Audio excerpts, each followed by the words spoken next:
All right. So, thank you everyone for being here today. And I am just going to do a very short introduction for Ray. He is a neurologist who is working to help end Parkinson's disease. He's interested in learning more about the toxic environmental exposures. And of course, most of you who are here read the Parkinson's plan, and he is a co-author of that, as well as ending Parkinson's disease. And I'm sure there are others out there too that I'm missing. So I'm gonna let him go ahead and chat. I know we sent a couple questions to him before time, but we might have others who have additional questions that we can ask. But I'm gonna let him kind of take it away and chat with us for a little bit. So thank you for being here, Ray. Sure, thank you. If you ask me questions, I'm happy to answer them. The central thrust of our book is that Parkinson's disease, the principal causes of Parkinson's disease are not our genes. Some of you participate in the generation study led by the Parkinson's Foundation. Only about 13% of Americans carry a genetic cause or genetic risk factor for the disease. That means 87% of people don't. The principal causes of Parkinson's disease have little to do with genes and a lot to do with the environment. Chemicals in our food, water, and air are fueling the rise of this disease. And if you limit your exposure to these chemicals, you can likely slow your progression of the disease. I'll just stop there and see what additional questions you have, please.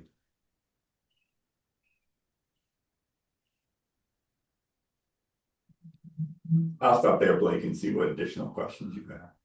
Yeah, that's fine. So I can start. Just so you know, we've been reading this book over the last month or so. One of the first questions that we had was considering the three tiers of the plan, so the near term, midterm, and long term. In your opinion, what is the single most viable action item in each section? We'll just start with that. Yeah, so in chapters 8 and 9 of the book, Michael Oken, who's a former chair of neurology at the University of Florida and really one of the top Parkinson specialists in the world, outlines one of the most promising treatments in the next 5 years, next 5 to 10 years, and beyond that. I think in the next 5 years, the levodopa pump, which some of you might be familiar with, some of you might even have, I think is promising. In full disclosure, I've done consulting for one of the companies in the past related to it. I think the pump should get better, should get smaller, should get more user-friendly, should cause less skin irritations in the future. But I think that's a really potentially powerful way to treat the disease, much like the insulin pump was for diabetes. In the midterm, Dr. Oken describes changes for deep brain stimulation, including the deep brain stimulator, which is a surgical treatment for Parkinson's disease. In addition to sending out electrical currents into the brain, can it sense electrical activity in the brain? Maybe can it be hooked up to accelerometers that sense how well you're walking, or how much tremor you have, or how much dyskinesia you have, to modulate its firing based on feedback that's either sensing in the brain or experiencing from your body. I think that's really powerful. Maybe a little bit longer term, maybe midterm is are antibody treatments. So many of you know there are new treatments for Alzheimer's disease that are seeking to address the misfolded protein beta amyloid in Alzheimer's disease. And they're making a difference for people with Alzheimer's disease. I think treatments aimed at preventing the spread of the misfolded protein, alpha-synuclein in Parkinson's disease, are promising as well. Awesome. Thanks for sharing that. Conversely, could you share which of the things out of those tiers you think are maybe farther out of reach that were mentioned or might present more challenges? I think people, I was just telling one of my colleagues, doctors do not tend to overestimate how effective their treatments are. I think all of you know that, right? You're all experiencing far more disability than I think your doctors appreciate, than people like Michael Oken and I appreciate. And I think we have systematically overestimated the efficacy of our treatments. There's a front page article on the Wall Street Journal this weekend talking about using a catheter to replace one of the valves in the heart and people getting long-term complications. I think stem cell therapies, everyone likes the idea. It sounds wonderful. I think it's really hard. stem cells are there to replace the dopamine that's lost. And they did a trial maybe 10, 15 years ago, and largely not shown to be a benefit. Might have been some individuals who individually benefited. And there are new approaches to doing this, but they're surgical. And they require injecting stem cells into the part of the brain that's affected. And I just think I take pause when there are interventions that have a high chance of having something bad happen to people. And I think when you're doing surgeries into the brain, there's a little chance of something bad happening. That said, deep brain stimulation, maybe 20% of people have a bad outcome, suboptimal placement, bleeding, infection, pneumonia, other things. I think we should be wary of downside risk of some treatments that doctors might have undue confidence in. Mhm. Yeah, thanks for sharing. The next question that we had is if you would be willing to discuss the body first versus brain first sections of the book more. And with that, if you would be willing to talk a little bit more about how it connects to the potential AI treatment model that you discussed. So, like how a person with Parkinson's could use, have the knowledge of either having body first or brain first, and then use that to kind of direct their own treatment options or care questions for their providers. It's kind of a loaded question. Yeah, I think everyone with a disease and everyone should with the disease, this will be one of the few times I say normative, is that you should know what causes your disease. If you don't know what causes your disease, how are you going to cure it, and how are you going to slow it, and how are you going to prevent it? So I don't care if you're diagnosed with high blood pressure, high cholesterol, atrial fibrillation, or Parkinson's disease, you should ask your doctor, why did I get this disease? And if they can't answer that, then make them think. Because you want to slow it down, you want to treat it effectively, and you want to prevent it. And if you don't know what's causing it, it's really hard to do any of those things. So in 2003, a German pathologist named Heiko Brock sought to answer the question that Dr. Parkinson put at the end of his essay on the shaking palsy in 1817 when he described Parkinson's disease. He said, look forward to pathologists in the future who will, or anatomists in the future who will tell us the origins of the disease. And the answer came in 2003, and Dr. Heiko Brock came with a surprising answer. He said that Parkinson's disease, which everyone thought of as a brain disease, does not begin in the brain. He said that Parkinson's disease does not begin in the brain. He says the first places, after looking at hundreds of brains under the microscope, the first places I see the pathology of the disease are either in the smell center of the brain, which he didn't make much out of, or in the nerves that give rise to a nerve called the vagus nerve that connects the lower part of the brain to the gut. And he thought that Parkinson's might be due to a pathogen that crosses the barrier, the gut barrier and affects nerves. Your gut has nerves in it because your gut's responsible for digesting food and moving food along. That might begin in the nervous system in the gut, and then that pathology might spread like a falling row of dominoes up the vagus nerve to the part of the brain that controls sleep, and then into the part of the brain that controls movement. As that pathology spreads, as those dominoes fall, new symptoms emerge. First, if you damage the nerve responsible for digestion, then you might get constipation. As you damage the parts of the brain that are responsible for sleep, you might act out your dreams at night. You might get REM sleep behavior disorder. As it gets to the part of the brain that controls movement, you might get tremor and slowness of movement. And so he says that people with Parkinson's disease, the pathology might be due to a pathogen becoming in the gut. In 2019, a really smart Danish imaging expert said there are two forms of Parkinson's disease. There is a form that begins in the gut, like Dr. Brock said. We'll call that a body first form of the disease that begins in the gut. And there is a brain first form of the disease that begins in the nose. He says most of Parkinson's disease, the pathology begins in the nose, the smell center, which Dr. Brock had described, but really hadn't paid that much attention to. And he says from the smell center, the pathology can spread to part of the brain called amygdala, which might produce anxiety, and then quickly back to the part of the brain that affected in movement. So you get early motor features of the disease. You get early tremor, early slowness of movement, and only much later do you get constipation or sleep disturbances. Only much later do you get significant problems with thinking or memory. So two forms of disease, one that begins in the gut, the body first, and one that begins in the nose, brain first. So I emailed Dr. Borkheimer after reading all these articles on a Sunday, printed them all out, wrote all over them.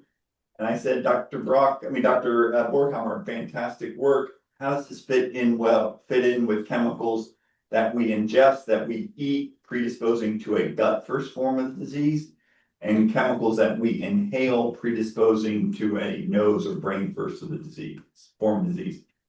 He hadn't actually thought about this previously because environmental causes of disease have been overlooked for a long period of time. And then I weighed on him, and we actually wrote a paper hypothesizing that this is how it begins, so that people, for example, who drink well water early in their life might get a gut first form of the disease, and people who might, for example, live near a golf course or near a farm or work with degreasing agents might be more predisposed to getting a nose or brain first form of the disease. Once you know that, you know your prognosis, you know how to stop being exposed to these chemicals, you know what symptoms you might get next, and you know how to slow the rate of progression by ceasing exposure, and you can start studying treatments in the lab that address each of these two different forms of disease and that are aimed at the underlying environmental causes of the disease, because 87% of Americans have no known genetic cause or genetic risk factor for the disease. Yeah. Oh, okay. Thank you very much for talking about that a little bit more. Um, well, we're kind of talking about some of the chemical causes and whether those are ingested or inhaled. We were really curious. They have bans on TCE and paraquat that, it's banned, but it's still being used. And so what national level action is being taken regarding these chemicals? And could you just talk a little bit more on what your opinion or your perspective is of why we can't just get these gone and get these out of here if we know that it's bad for us? So the fate of any disease rests in those people who are most directly affected by the disease. The fate of any disease rests in the hands of those who are most directly affected. If you don't like the status quo, if you say that over the last 25 years, more people are getting Parkinson's disease, not less. Over the last 25 years, we've had no major therapeutic breakthroughs for Parkinson's disease. Over the last 25 years, it's gotten harder, not easier, to get connected to a Parkinson's specialist. Then I think you should conclude that the status quo is not working. And if you conclude the status quo is not working, then you need to say, what do we need to do to change it? And in the book, Michael Oken and I outline a plan to, 1, prevent the disease, 2, learn why it begins, 3, to amplify the voices of those affected, and 4, to navigate the frontier of new treatments. We've touched on the P, prevent, the L, learn why, and the N, to navigate new treatments. Now we need to talk on the A, the amplify. People with Parkinson's and their caregivers represent 1% of the electorate. You are 1% of the electorate. If you think the United States should follow the lead of China and 70 other countries and ban paraquat, you need to make your voice heard. And some of you are making your voices heard. And since our book came out, 13 states, red and blue states, including Missouri, including Utah, have introduced legislation that would ban paraquat in their state. The federal government has failed to act. Federal government is calling for radical transparency. It's calling to get rid of, the Secretary of Health and Human Services thinks that pesticides are inherently bad, but we have failed to take action to ban paraquat at the federal level. So states in that vacuum, states red and blue have introduced legislation to ban. Because you're starting to make your voices heard, the principal manufacturer, Paraquat, said in March of this year, just last month, that it was no longer going to manufacture the weed killer beginning in June. That means that fewer seeds of Parkinson's are going to be sowed on the seeds of farms throughout the United States. That means that people with Parkinson's are less likely to have their rate of progression increase because Dr. Beata Ritz and others have shown that people who have Parkinson's who are exposed to pesticides after their diagnosis, people with Parkinson's who are exposed to pesticides after their diagnosis have a faster rate of progression of the disease. If we make our voices heard, we get rid of paraquat, we get rid of trichloroethylene, we get rid of perchloroethylene, we get rid of a pesticide called chlorpyrifos, widely sprayed on golf courses. That's estimated to have cost 26 million children 17 million IQ points.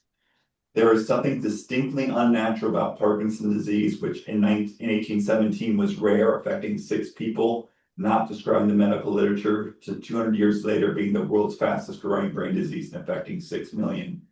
There is something unnatural about 1 in 3 85-year-olds having Alzheimer's disease. There is something unnatural about 1 in 31 8-year-olds having autism. These are all unnatural consequences of our failure to address the environmental causes of these diseases. The rise in these diseases almost by definition can't be due to genetics because our genes don't change that much in short periods of time. These are fundamentally due to changes in our environment. The sooner we recognize these changes in our environment, the sooner we create a world where these diseases are increasingly rare instead of increasingly common. The sooner we create a world where these diseases, their progression can be slowed, and the sooner we create a world where we can get highly effective treatments for these conditions. Thank you. Okay, next question. In your opinion, what is the single most powerful action that an individual with Parkinson's can take that delivers immediate and tangible benefits for their own day-to-day health? I think there are 3 things that individuals with Parkinson's disease can do to modify the rate of progression. I think the rate of progression of Parkinson's is far, far, far more modifiable than we think. And why do I think that? I think almost every chronic condition is modifiable. If you're a smoker and you're diagnosed with lung cancer, you stop smoking, you decrease your risk of progression of lung cancer. If you're diagnosed with high blood pressure, you decrease your salt intake, you slow the rate of progression of high blood pressure. If you're diagnosed with type 2 diabetes, you change your diet and you exercise, you change the course of your diabetes. Why isn't that true for Parkinson's disease? So 3 things you can do. 1, stop being exposed to the toxicants. In the book, as you all know, on page 237 is the Parkinson's 25 actions you can do to slow your rate of progression of the disease and to prevent your friends and family members from being affected. So stop being exposed to these chemicals. Second is exercise. There are people who are in better physical shape after they've been diagnosed with Parkinson's than they were before. If they're in better physical shape after they've been diagnosed, how is exercise not a disease-modifying treatment? Everyone's looking for disease-modifying treatment. I think we have it, and I think the answer is exercise. So if you're not exercising, please do. My colleague Boss Bloom says you should train like an athlete. I tell patients that they should exercise at least an hour a day if they can, and that if I had Parkinson's, I would exercise 2 hours a day. Enough to make you sweat. You pick the exercise. And then third is to get really good care. Now, it's brutal getting care. My inbox is filled every day with people asking me how to get really good care. One way is that you have to live near a great center of excellence like Dr. Michael Oakins in Florida, in Gainesville, Florida, fantastic. And you can get in, fantastic. But most people don't live near a center of excellence, and the wait list to get in to see people is 6 to 12 months. So what can you do? You can create your own Parkinson's dream team. And some of these elements of this care are accessible online and some are free. I'll give you one example. The Parkinson's Voice Project in Dallas is led by Samantha Landry. And her goal is that no one with Parkinson's ever gets a feeding tube, and no one with Parkinson's ever dies from swallowing their own saliva and getting pneumonia. And she does that by offering online speech therapy for anyone, anywhere in the world for free. Over 5,000 people around the world participate in her online speech therapy programs every day. And she's trained dozens of speech therapists throughout the country that are trained in her program. through the Parkinson's Voice Project.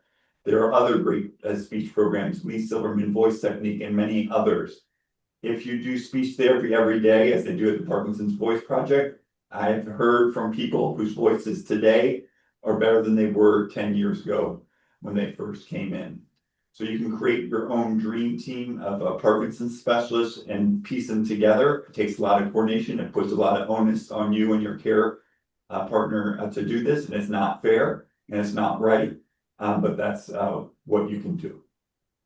Yeah. Yeah, some good news for our members. We are an exercise center, so we have classes 6 days a week, and everybody who's here is all exercising. So, yes, claps for them. And we have a speech class too. So, if any of you guys are interested in that if you didn't know that we did that before, shoot me a message, talk to one of the team members next time you're in the center. So, cool. Thank you for sharing that. Um, and then I guess while we're I'm bragging about our community here, Ray, but in your opinion, what's the single most powerful action that we can do as a community to advance this mission of prevention for future generations? We talked about the individual level, but what about as a community? You need to make your voice heard. The urgency to change it will not come from neurologists. It won't come from foundations. It won't come from hospitals. It won't come from pharmaceutical companies. It won't come from medical device companies. Quite frankly, it's not going to come from the government. Most of those stakeholders I listed all have a financial interest in more people getting Parkinson's disease. The stakeholders in the healthcare system have a financial interest in more people getting Parkinson's disease. You just think about it, you guys are smart. If there's an increased demanding for your services, who views that as a problem? Not the person selling the services. They're delighted to have increased demand for the services. So what I want you to do is think of a little critically and say that it's on us to say that this is unacceptable. There is no urgency among my peers, generally speaking. There is no urgency in the American Academy of Neurology that brain diseases are the world's leading source of disability. There's very little urgency among medical centers to prevent people from getting these diseases. Even foundations benefit, generally financially speaking, from more people having the disease. The urgency needs to come from the community and say this is not acceptable. We're not making progress fast enough. 100 Americans died with the condition today. 250 more Americans were diagnosed with the disease today. This disease is largely preventable. This disease is largely man-made. The people who will change the course of the disease are those most directly affected. Almost all other financial interests aren't having more and more people getting affected by the disease. Okay, thank you.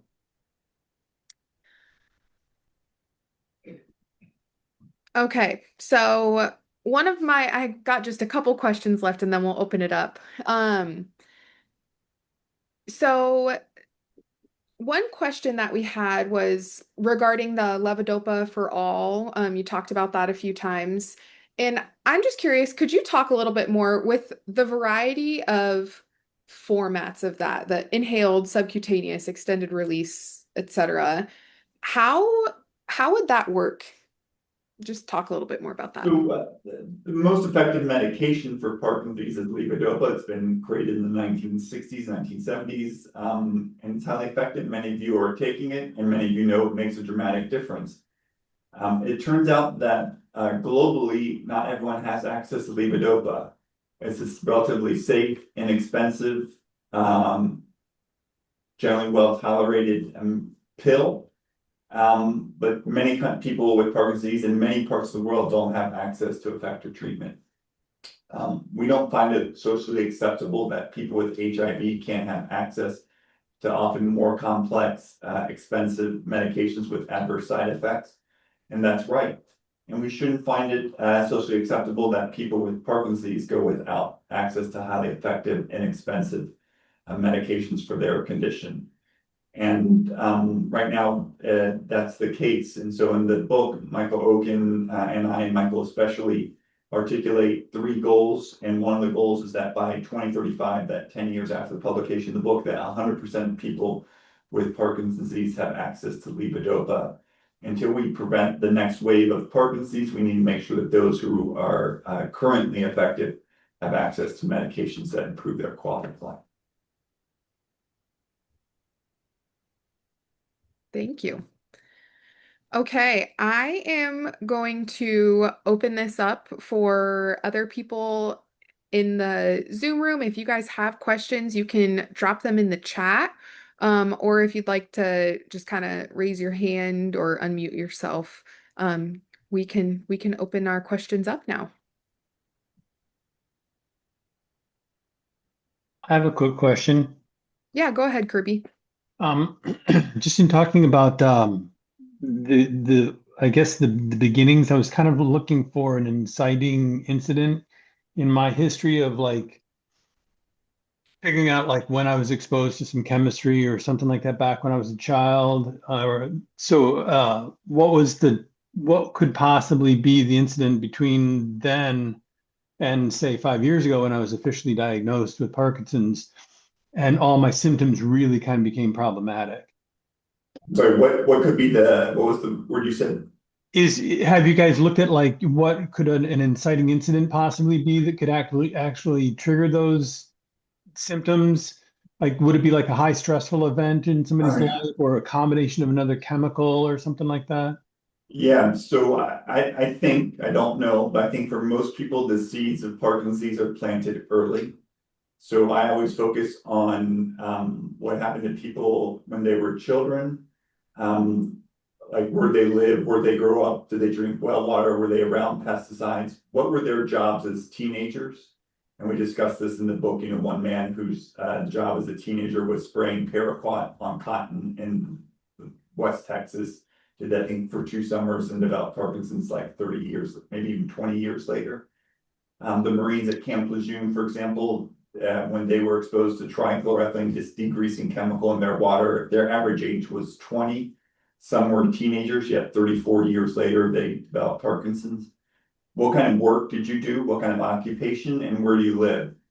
So those are the things that I look for, and I spend 10 to 15 minutes with every person that I come into counter with to try to figure out why it is, so I can better understand their history, their prognosis, what other comorbidities, what other diseases they might be at risk for doing, and then making sure that they're no longer being exposed to it, especially, for example, well water. People might still be drinking the well water that was contributing to their disease. Now, in some cases, I can't figure it out, or people can't figure it out, because I think in almost all cases, these exposure happen without your knowledge and without your consent. The Marines at Camp Lejeune did not know they were drinking a cancer-causing chemical in their water, and the Marine Corps hid that information from them. Farmers, the vast majority, I'm a product of suburbia, I know nothing about farming, but I've spoken to farmers, and the vast majority of them don't know about the relationship between paraquat and Parkinson's disease. And many people don't know they're living near a Superfund site or contaminated site with trichloroethylene. So in some cases, individuals don't. In my experience, when I talk to people for long enough, I usually can get at least some environmental exposure out of them. I don't think stress and things like that in of themselves cause Parkinson's disease. So you expose a mouse to stress in the laboratory, it doesn't develop Parkinson's disease. Quite frankly, let a mouse age in the lab, it will never develop Parkinson's disease. A mouse left to age in the lab will never develop Parkinson's disease. The only way that mouse develops Parkinson's disease is if you manipulate its genes or expose it to toxic chemicals. And in some cases, you need to do both. But have you found that there's some sort of like stressful event that like triggers the symptoms in the person? Like because the one guy you said was spraying cotton, and it wasn't until 20 or 30 years later that the symptoms actually manifested. And I was kind of just like in my own life, kind of looking back, going, yeah, I remember living with next to a farm and bug sprays and all this other stuff. But it wasn't until like 5 years ago that I actually started getting the shakes and stuff like that. So I think the disease is playing out for years or decades, and we largely know that that's true. Let's just take a person breathing paraquat in. The pathology is beginning in the nose. The nerve cells have to die off. The pathology then needs to spread from the nose to the amygdala. Nerve cells need to die off. The pathology needs to then spread from the amygdala to the part of the brain that's classically affected in Parkinson's disease called the substantia nigra. By the time someone's diagnosed with Parkinson's disease, 60% of those nerve cells have died off. all that doesn't happen overnight, doesn't happen over a day, doesn't happen over a week, doesn't happen over a month, doesn't happen over a year, and quite frankly, might even not even happen over a decade. It takes years to do it. Now, why does someone then develop the disease at 53 and not 56? There can be things. So people could get sick. People could be stressed, could be a contributor to it. They could have really bad diabetes. They could have had head trauma intermittent and sometime during the course of it that accelerated the rate of progression of the disease. They could be really poor at metabolizing the medication, the pesticide, and thus be more at risk than somebody else who breaks down the pesticide more effectively. So in the book, we highlight what are the exposures, what are the modifiers, gene, environment, and chance, and what are the interactions, gene, environment, and chance, and what are the modifiers, stress, other comorbidities, age, as we age, our ability to clear out this misfolded proteins. So it's like the frog in the boiling water. You're not going to notice it, and it's going to build up, build up, build up, and then finally one day you're going to start noticing it, but it's been building all along on a slope. So And that makes sense because we like going back with, just through my own history, just kind of filling in all the storylines. I was like, well, wait a minute, I got a gap here at 15 and to where I'm 60, and then I'm like, okay, I was still experiencing things along the way, but they just weren't interrupting my life. So. Okay, that makes sense. exactly. And for some people, they'll notice, for example, the loss of smell preceded the tremor and those movements Yeah. for years. That's what triggered me. I'm like, I've never had a sense of smell. And I'm like, what do you mean that you lose your sense of smell? It's like my whole life, pretty much. I don't ever remember having that. Exactly. Cool. Thanks. One person, we enlightened one person today. Hopefully we get more. Thank you, Mr. Cobb. Can you hear us? Yes, sir. We've made the section of malathion, malathion, It's beauty help them out. are you familiar with malathion? Oh, malathion, yes. Malathion, is another pesticide. I think it's used to kill insects. I think it's used to kill mosquitoes. I need to consult Dr. Google here.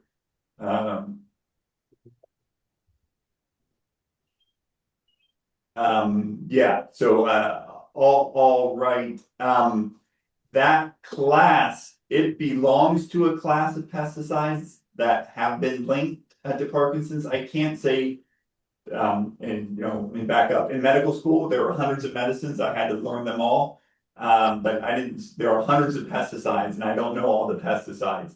But that class of pesticides, there are at least other members of that class that have been linked to Parkinson's disease.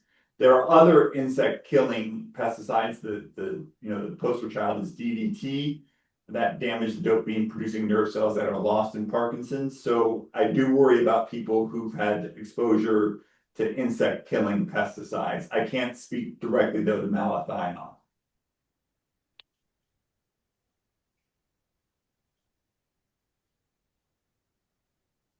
Okay, what other questions do we have? I think I see another question in person, maybe. It's a insecticide used on Kansas farm. And weed. Yeah, so just a word on insecticides. So insecticides are chemicals that kill insects, and how they work, they're largely designed to damage the nervous system of insects. So it shouldn't be terribly surprising that chemicals that are designed to damage the nervous system of insects might have untoward consequences on the nervous systems of humans. Ray, I have a question. Teresa, thank you so much for being here. My pleasure, my pleasure. First question is, did I meet you several years ago? Did you make a trip to Kansas and drop off books for us? I don't think I've made it to Kansas. Have I made it to Kansas? I feel like either you or Dr. Oken came in and gave us some copies of the Ending Parkinson's Disease book right when it came out. We have, and because of generous donors, we have given away thousands of copies of our books, both books, for free. We've given it to veterans, we've given it to people who can't afford a copy of the book. We've given it support groups. We've given it, every day. I don't know if you can see somewhere down Yes. there is a pile of books, and every day we send out free copies of the books to people Well, who thank can't you for that. afford it. So thank you, and I was thank you trying for to the figure donors out. who help us do that. Well, someone came in early in our legacy here in our organization and gave us several copies of that book. So we're really thankful for just kind of spurring our desire to seek other therapies for Parkinson's and not accepting everything that is being told, and being pretty much commanded to be curious. So just want to thank you guys for doing that. My question is, given Dr. Oken's new position as the advisor to the National Advisory Council on Parkinson's, what is, if you can answer this, I would assume you guys are having conversations about this. What is his top priority? Like, what is his goal from a perspective of, I'm here, I've landed, let's make some things happen?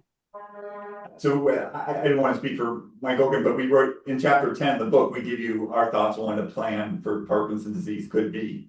The introduction to our book was written by Congressman Gus Bilirakis, Republican from Florida, whose brother died of Parkinson's disease. His father has Parkinson's disease, and Congresswoman Jennifer Wexton, Democrat from Virginia, who has progressive supranuclear palsy of Parkinson's, a rare Parkinsonian disorder herself that prevented her from running from re-election. And we're very thankful for their support. And so in the book, we actually give you the plan to prevent the disease, beginning with measuring the disease really well. So we actually know how many people are getting the disease, how many people in Kansas, how many people around the world are getting the disease. Because if you can't measure something, you can't manage it. To ban the most toxic chemicals linked to the disease, to learn why the disease begins, including increasing the amount of research funding that's aimed at preventing the disease. Right now, only 2 cents, 2 pennies out of every research dollar is spent on trying to prevent Parkinson's disease. There are homes in New York City where I'm sitting right now that will be sold for more money today than we as a nation spend on trying to prevent Parkinson's. We need to amplify the voices of those affected. Remember, politicians don't lead, generally speaking. Politicians react. Politicians react. Politicians react to the expressed voices of their constituents. And if 1 million Americans with Parkinson's disease and their spouses make their voices heard, that's 1% of the electorate. If 1% of the electorate says we need to ban paraquat, we need to ban trichloroethylene and perchloroethylene, we need to invest in trying to prevent and slow this disease, we need to have more highly effective treatments for Parkinson's disease, we will get those things. But the fate doesn't rest with Michael Oken as good as he is, or with Ray Dorsey. It rests with people who are making the people who are most directly affected. You're 1% of the electorate. Make your voice heard. Dr. Dorsey, Yes, ma'am. it one part of this that the Parkinson's disease is the suppression and the anxiety, which is very real for many people. And I feel that when we go to the neurologist, it's not adequately covered or talked about. Would you agree with it? Do you have any suggestions on how to approach our neurologist?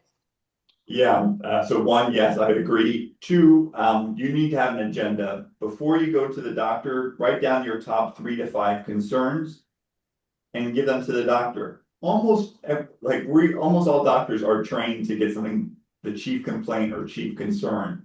If you articulate, here are my top 3 concerns, or even top 5 concerns, the doctor will try to address as many of those as possible. Some are a little bit easier to be addressed and some a little bit be harder. But go in with your things and say, listen, my mood is worse since I've had Parkinson's. I'm tearful more parts of the day. I'm far more irritable than I used to be. I'm far more anxious about these things. So yes, have your agenda and make sure the doctor knows what your concerns are.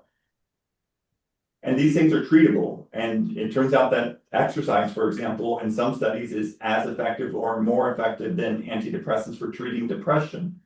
Levodopa can be highly effective for treating anxiety that's present in Parkinson's disease. So almost all of those many of these non-motor symptoms are very treatable, they're very tractable, and they're very addressable. But sometimes we're blinded by what we can see, and what we can see is someone's got a tremor, or someone's got extra movements, or have someone's voice is really soft. We can hear that. but it's harder to detect whether someone's anxious inside or someone's depressed. And so bring your list of things, have your top three concerns, and make sure the doctor addresses those top three concerns.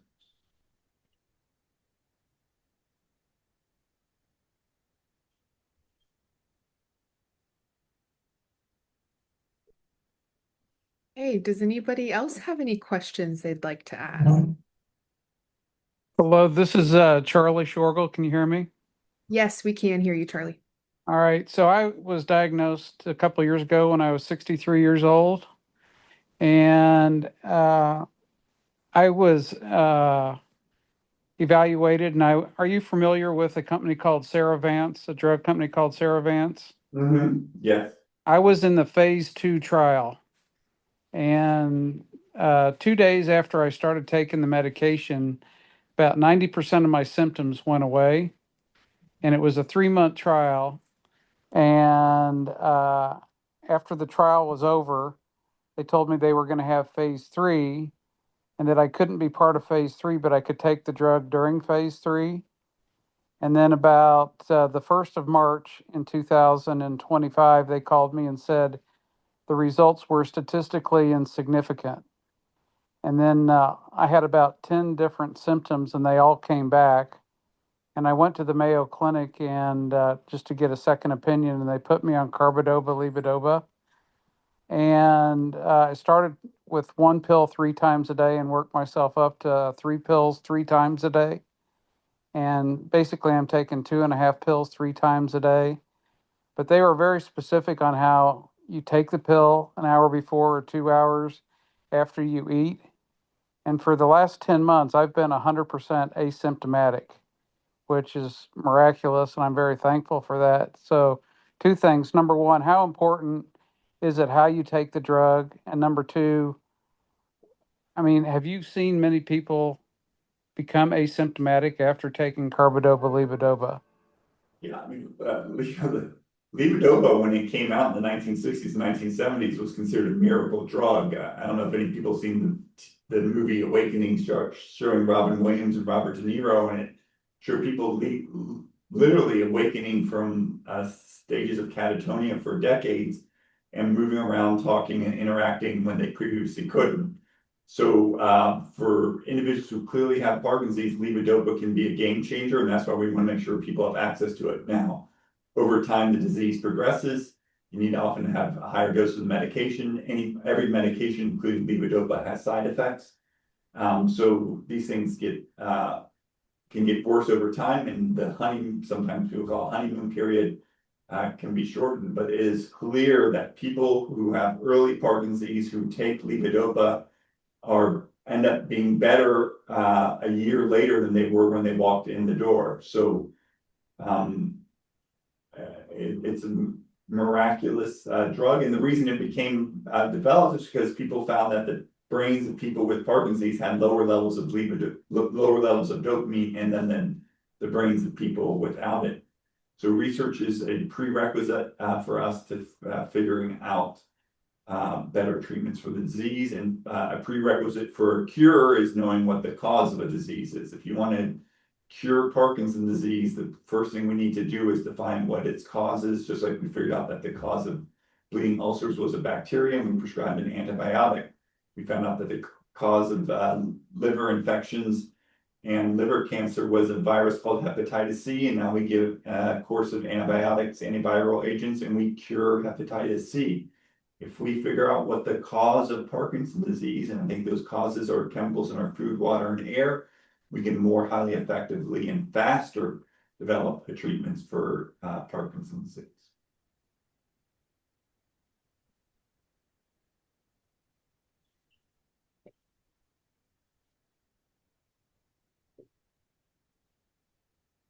All right, other questions? I have a I'm going to ask question. you a question. Oh, someone got a question? Oh, I do. Yes, It's me please. again, the questioner. Our team and some of our fighters are coming to World Parkinson's Congress. I know that you probably have access to the agenda and the speakers. Is there anyone that you feel is an absolute must not miss for someone working in the community-based exercise community like us? I don't know if I can answer that question. I will not say that you told me I look anything. at the agenda from a different point of view. Um, I'll tell you who I'm most interested. I'm most interested in hearing some of the scientists who look at the brains of people with Parkinson's, because I'm really curious about how this disease begins and unfolds. I think Mr. Cooper, I forgot the first question, I think one of the first questioners with the baseball cap was, how does this disease begin? Because if we figure out the beginning of this disease, we get a lot closer to its end.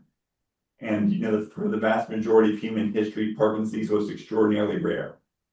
Extraordinarily rare for 99.9% of human history. It was an extraordinarily rare disease, rarely described in any medical text, rarely mentioned by any physicians for the first, 299,000 plus years of human history. It's only the last 2 centuries that this disease has really taken hold. And I think 2 centuries of Parkinson's disease is enough. And I think it's time that we say goodbye to this disease. Thank you. I think before you pose your question for us, Ray, I think Linda had a question. So go ahead, Linda. Hi, Ray.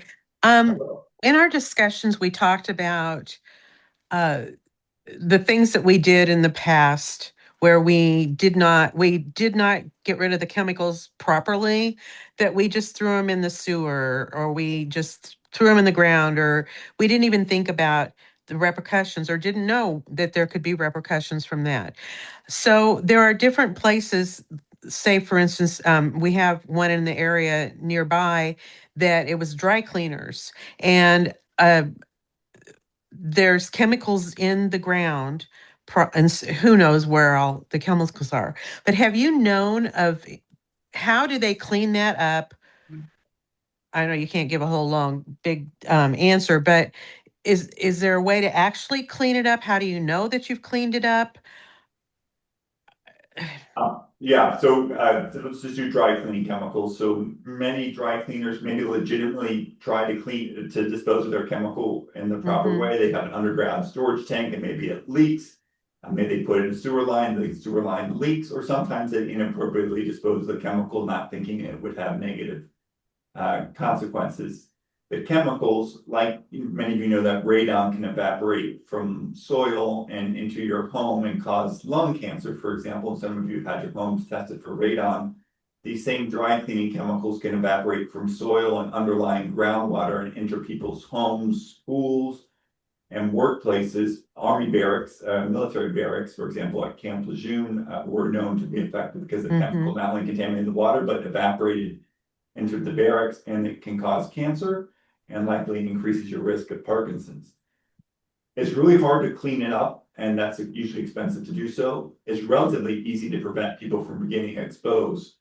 Just like probably some people listening have had a radon remediation system put in. So if you test your indoor air of your home, you live near one of these sites, you can find if your indoor air is contaminated, and you just put a system in that pumps the air from underneath your foundation and vents it above your roof and preventing people from breathing this in. Mount View, California has 15 Superfund sites, I think, along an 11-mile stretch of the 101 freeway, because these dry cleaning chemicals were used to clean off silicon wafers. And lots of Superfund sites tied to manufacturers of silicon chips Mm-hmm. are contaminated, and a woman put this remediation system in her home because her home had unsafe levels of the chemical. And now she says she has the cleanest air in all of Mountain View, California. So this is readily addressable. You can readily protect yourself from it. It's harder and more expensive to do the definitive cleanup, but you can make it so you're not affected. Okay. That's a great way to start. Okay. Thank you. So my question for you is, what are we getting right and what are we getting wrong? What resonates with you and what doesn't resonate? What should we be paying more attention to when we go around the country listening to all of you and speaking? I have a couple 2 cents for that. For me, I like everything that was in the plan because it was all based back to all the chemistry and how that all intermingles with our lifestyles and stuff like that. But one of the things that I think a lot of people haven't touched on, either in your position or higher, is that or you touched on it a little bit earlier, but there's kind of like there's not enough neurologists or there's not enough movement disorder specialists. You know, there's so many people getting this disease now. There's not enough help to catch up, you know, to the lag. So, you know, if somebody's just graduating high school right now and they're going to become a doctor, I'd probably say, yeah, you know, it's a cash cow. Get into neurology. You'll never be without a patient, you know. So, do you think that would be spot on, or do you think they would, like, 20 years from now, hopefully they'd be out of a job? Well, I'm trying really hard to put them out of a job. I'm trying to put myself out of a job.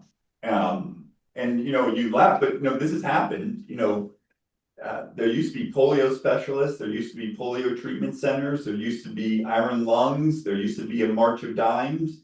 The March of Dimes raised money for polio, doesn't do polio work anymore. You know, Yeah. some of you belong to Rotary clubs, you know, largely not focused on polio anymore because there's just no polio. In my era, HIV was I mean, our medical education was all about HIV. I mean, in a good way. But we got highly effective treatments for HIV, which emptied out the hospitals of people with HIV right before I went to the wards. HIV is its lowest level number of new cases since 1990. HIV might disappear as a major clinical entity in our lifetime. If we get our act together, if we make our voices heard, if we find out the cause of the disease, we can bring about the fall of Parkinson's disease. And in Germany, just one country, the incidence of Parkinson's adjusted for age is falling. The number of new cases in Germany is falling. They cleaned up their air. Anyone who's been to Germany today, the air quality today is much better than it was in the echoes of World War II in the 1950s. They got rid of paraquat. They've gotten rid of trichloroethylene, and the incidence of of Parkinson's is falling in Germany. If the Germans can do this, why can't Americans? Why can't we bring about the fall? And I don't think we'll ever train enough neurologists or Parkinson's specialists. It'll never match the rise. I mean, we can make it a little bit more, but we'll never match the rise. You guys know the parable of the river? Isn't it the parable of the river? We'll start with the parable of the river. So the parable of the river is a story about these young children coming downstream who are injured and sick. And this community takes these children out of the river and cares for them. And more children are coming down the river, and the community takes better and better care of them. They even get better at caring for these children as they come down. And more people in the community are starting to care for these children, and they're doing such a good job. The local priest blesses them for the good work that they're doing. And then one day, a person in the town stops caring for the children and starts to walk away. And people ask, well, what are you doing? And he goes, well, I'm going upstream to find out who's putting these children in the river. And I think we're getting really good care at trying to care for people with Parkinson's, and quite frankly, in the right hands, people are getting better care. But almost no one's going upstream to find out why people are developing Parkinson's disease in record numbers. And until we do that, we're just, going to be that town at the downstream that devotes $1 out of $5 to caring for the sick.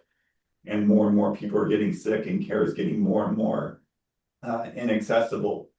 Until we go upstream and find out what are the proximal causes of this disease, we're going to be stuck.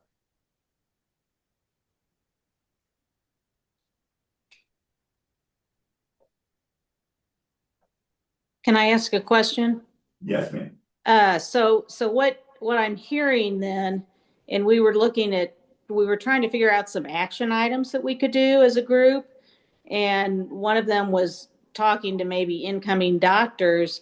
It sounds like you're saying that we really maybe need to focus on the research as to why that's even more important than the doctors. Yeah. If you want to change the course of disease, doctors will not change the course of disease. HIV was not changed because of doctors. HIV was changed because men in New York City and San Francisco, largely men, were dying, and they made their voices heard and said that, hey, doctors, you aren't moving fast enough, and you aren't appreciating the realities of that we are dying. The doctors won't change the course of this disease. It'll be people like you who change the course of disease by telling your local politicians, hey, we don't want pesticides sprayed in our community. We don't want pesticides sprayed on our kids' schools and playgrounds. That's something that can be done. Almost everyone in the room can contact their kids' school or grandkids' schools and say, are you spraying pesticides? And if so, can we please stop doing it? If you live near a golf course, can you stop spraying components of Agent Orange as weed killers on our golf courses? Can you stop spraying chlorpyrifos, which is costing children IQ points on our golf courses? These are all things within our control. Can your state introduce legislation to ban paraquat? In the absence of a federal response, can states take the lead and get rid of these chemicals in our communities, which is readily can be done in our states? That's what I would be making my voice heard. I don't think talking to doctors, that's fine.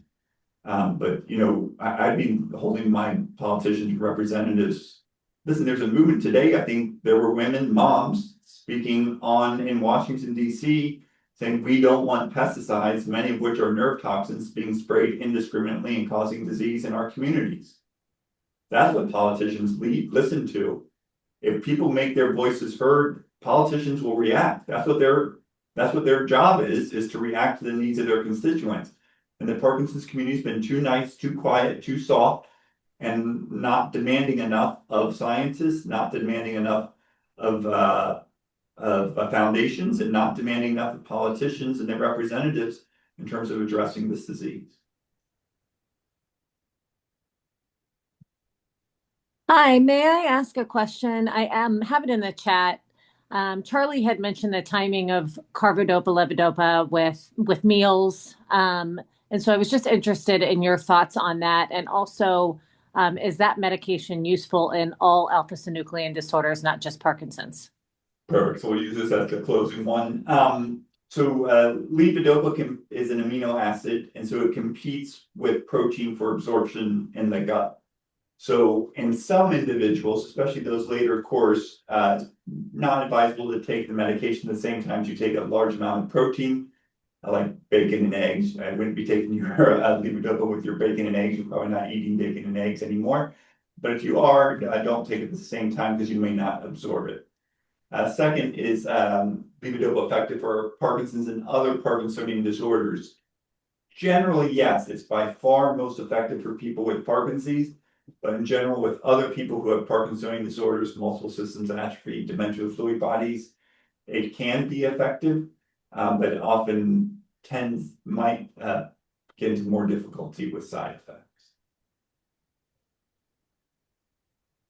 All right. Well, thank you, Ray, so much for your time with us. We really loved going through this book, and yeah, just thank you for your time and your advocacy efforts. I think this has caused a lot of really good conversation within just us at our small community center, and we really just appreciate the work that you're doing and bringing attention to this. We're excited to have some more action steps moving forward, and yeah, thank you. Thank you again for your time. Perfect. If you have additional questions, you can email me info@pdplan.org. You can sign up. Blake, I don't know if people want to sign up for their newsletter. It's a free newsletter. It comes out every week or so on the latest news about Parkinson's disease. We'd be delighted to add you to that list as well. Yeah, we can put that in our monthly newsletter as well so that everybody can have the direct link for it.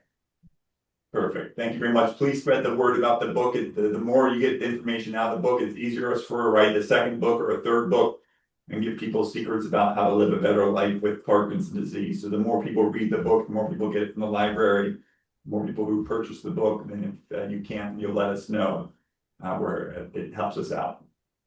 Thank you. Thank you. Bye-bye.